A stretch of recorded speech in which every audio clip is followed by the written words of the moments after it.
It's a busy week for the Commission on Elections. The election season officially starts today with the filing of certificates of candidacy. By the looks of it, the May elections are a fresh battleground for old rivalries and a mixer for strange bedfellows. There are 18,053 elective posts up for grabs in May 13, 2013. Of the 18,000 plus slots, 12 are for senatorial candidates. 80 are party list seats. Both will be elected on a national level. At the local level, there are 233 district representatives, 80 provincial governors, 80 vice governors, 766 provincial board members, 143 city mayors, the same number of city vice mayors, 1,491 municipal mayors, 1,491 municipal vice mayors, and 11,932 municipal council members. There is also a regional election in 2013 in the autonomous region in Muslim Mindanao. ARMM voters are to elect 26 officials, a regional governor, vice governor, and 24 regional legislative assembly members. The filing of COCs for all elective positions is from October 1st to the 5th, 2012, from 8 a.m. to 5 p.m. But much of the attention is on the senatorial slates of the administration and the United Nationalist Alliance in this midterm election.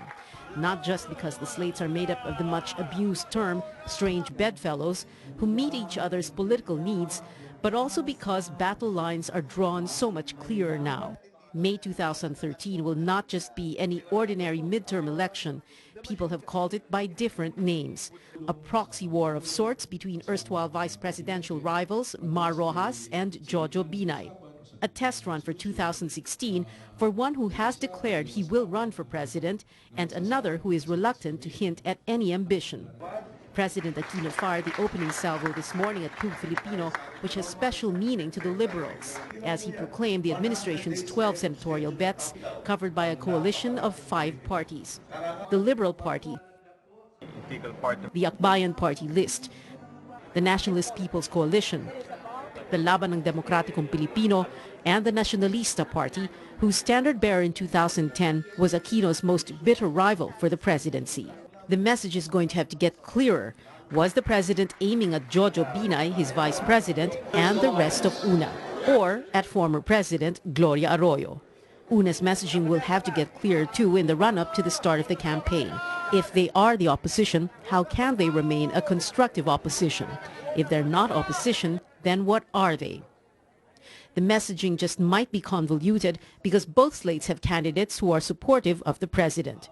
Back in July, in an interview with UNA Deputy Spokesperson Rodolfo Plaza, he offered a very candid explanation as to why there needs to be 2 slates. That this is a proxy fight between Mar Rojas and Jejomar Binay. So the outcome of which will, to our mind, determine the trending come 2016. Neither side could put up a complete slate of 12 winnable candidates, which is why a coalition of 5 parties was needed for the administration. UNA has a bigger problem. Although it has the 3 big guns, Joseph Estrada, Johnny Ponce Enrile, and Jojo Binay, it's down to 8 candidates, with Joey De Venecia preferring to stay out of politics and remain in business where he says he can do more good. Political strategist Malu Tiquia wrote today on social media that she thinks because there isn't any clear opposition, it's going to be 12-0 in favor of the administration. Because they're doing well in the surveys, the 6 re-electionists are sure wins, she says. So she says we're looking for just 6 faces. In the meantime, the Filipinos' favorite pastime is about to make it more fun in the Philippines once again.